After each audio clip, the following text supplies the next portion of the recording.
Well, hello. I was going to bring you a Good Friday message, but yesterday I was feeling poorly, so I stayed in bed. So here instead is a Easter Saturday message, or as it's known, Holy Saturday. We know the story by and large of Good Friday. We know the story of Easter Sunday. What goes on in between on this Saturday? Well, here's a quiz question. What do you find at the west end of the Champs-Élysées in Paris? If you've been there, you know that you find the Arc de Triomphe, recording the heroes of the French Revolution and the victories of Napoleon. It's modelled on arches that you find all across the old Roman Empire, celebrating various conquests made as the empire expanded. They cost a lot of money, but were seen as a sound investment by the generals concerned, as they looked to turn their military conquests into political power and personal fortune. To achieve that, mark you must get the general populace on your side. So you put on a triumph. At the end of the campaign, you have a great big procession through the streets, either in the land that you've conquered or in Rome itself, depending upon how big your ambitions are.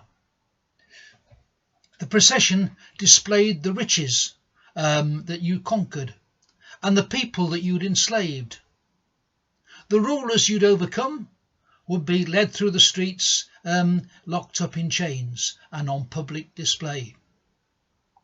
To make sure you raised a crowd, presents would be thrown from the procession to the onlookers.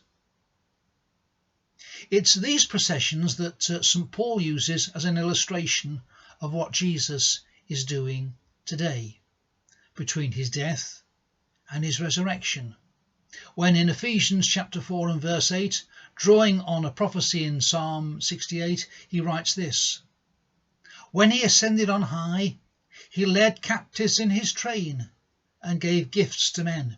So you've got this picture of Jesus being like an ancient Roman general, publicly displaying before one and all the things that he's done and achieved and conquered. Well, who are these captives in Jesus' train? As soon as Jesus dies, a strange thing happens.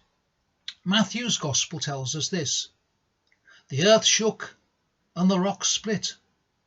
The tombs broke open and the bodies of many holy people who had died were raised to life.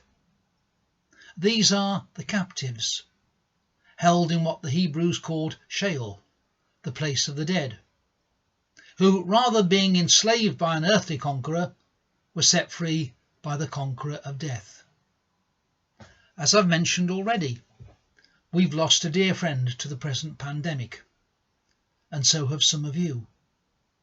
But on this day, Jesus raids the realms of the dead and sets free all those who belong to him, as he will for you and me, if we place our life into his hands.